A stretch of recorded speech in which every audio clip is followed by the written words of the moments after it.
네, 안녕하세요. 전진욱입니다.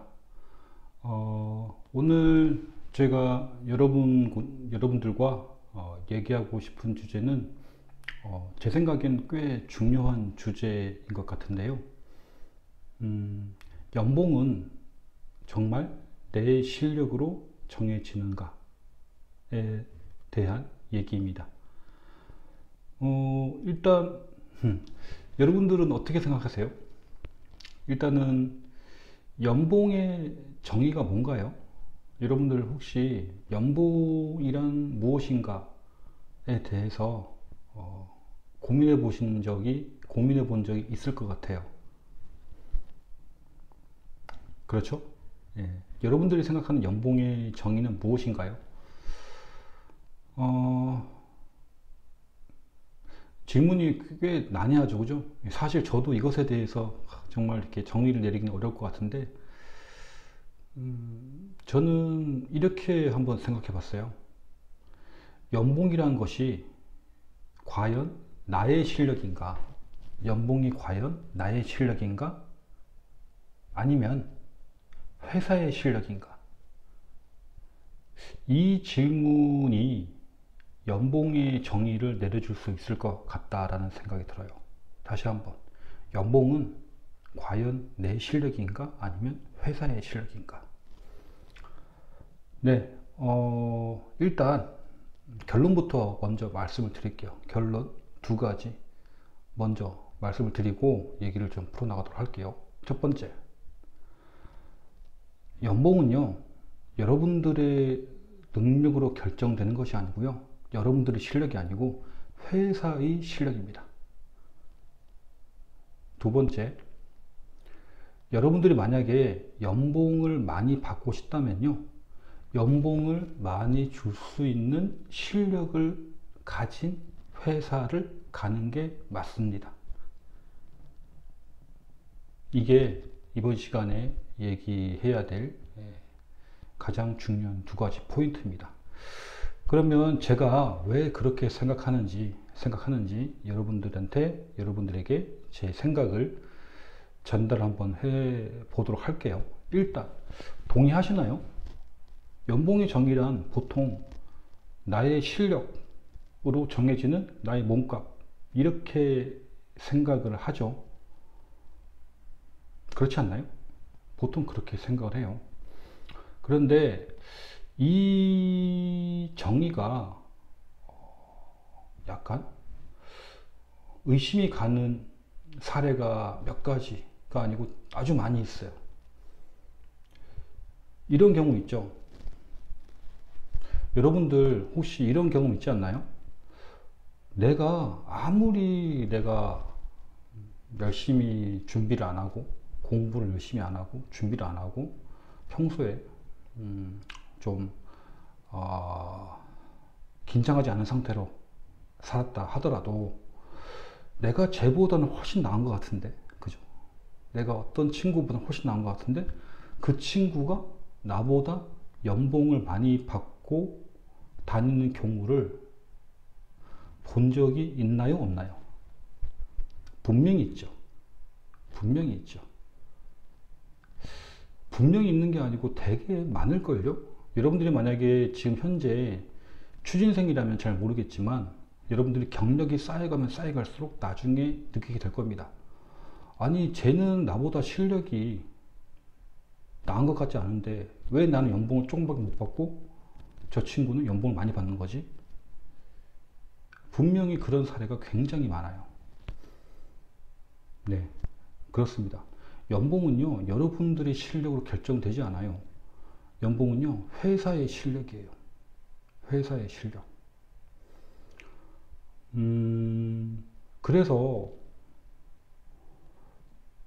뭐냐면, 어떤 회사를 가면요, 어떤 회사를 가면은, 경력 몇 년 차를 구하는데, 그리고 실력 이 정도를 요구하는데, 연봉을 이것밖에 안 줘요.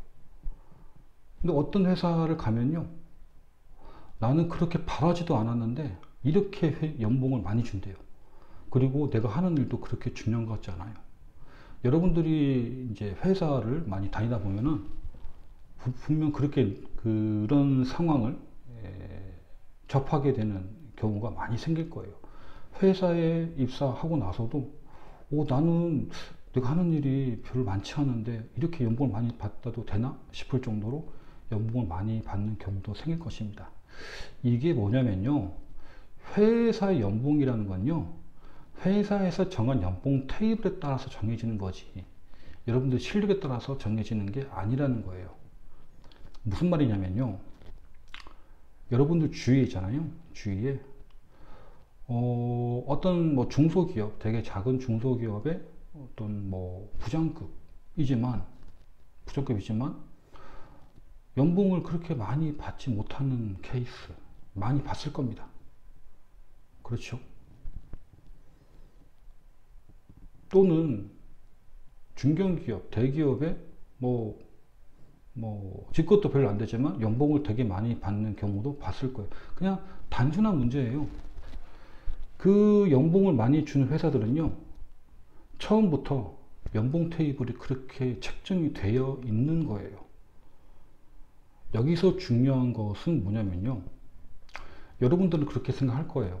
내가 지금은 이렇지만 회사 가서 연봉을 올리면 되지, 내가 열심히 해서 연봉을 많이 받으면 되지 라고 생각하겠지만요, 제 경험으로 얘기를 하자면요, 아주 냉정하게 말을 하자면요, 처음부터 연봉을 많이 주는 회사에서 여러분들이 어떤 노력을 해서, 굉장히 노력을 해서 여러분들의 연봉을 큰 회사 수준으로, 복지가 굉장히 좋은 회사, 큰 회사, 중견기업 그 정도 수준으로 그렇게까지 연봉을 올릴 수는 없다라는 거예요. 여러분들의 실력으로 연봉을 높이는 게 한계가 있다라는 거예요. 여러분들이 그 부분을 분명히 아셔야 됩니다. 왜냐면요, 그 회사들도 그 나름의 사정이 있어요. 왜냐면 자기들이 정한 연봉 테이블이 있는데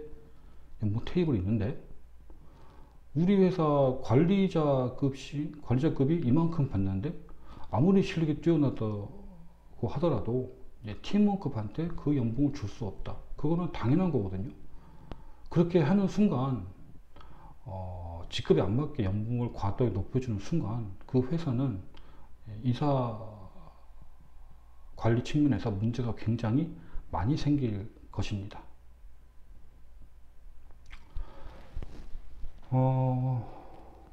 그러면 또 이렇게 생각할 수 있을 거예요. 아니, 누가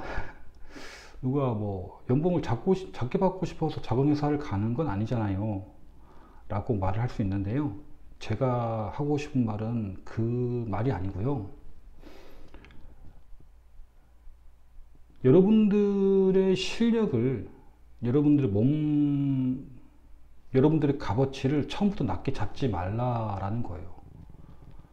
처음부터 낮게 잡을 필요가 없다라는 거예요. 여러분들이 스스로 생각하기에 좀 부족하다고 생각하더라도요, 의외로 큰 회사가 여러분들을 되게 좋게 볼 수도 있다라는 거죠. 그래서 회사를 처음에 정할 때 있잖아요, 일단 우선으로 연봉을 줄 실력이 적은, 그러니까 작은 회사, 자금력이 별로 안 좋은 회사, 그리고 자금력 굉장히 좋은 회사, 이 두 가지를 같이 노리지 말라는 거예요. 처음에는 일단은 연봉을 많이 줄 수 있는 실력이 있는 회사를 먼저 노리라는 거예요. 거기부터 일단 지원을 하라는 거예요. 그래서 안 되면 작은 회사를 오는 건 괜찮은데, 처음부터 나는 자신감이 없으니까 작은 회사 가서 연봉 올릴래, 그렇게 하는 것보다는 처음부터 큰 회사를 가는 게 좋다라는 얘기예요. 그래서 결론을 말하자면 연봉은 내 능력이 아니고 회사의 능력이고요, 연봉을 많이 받고 싶다면 연봉을 많이 줄 실력 있는 회사를 가기를 바랍니다. 이것이 오늘 제가 여러분들과 나누고 싶은 얘기였습니다. 강의 들어주셔서 감사합니다.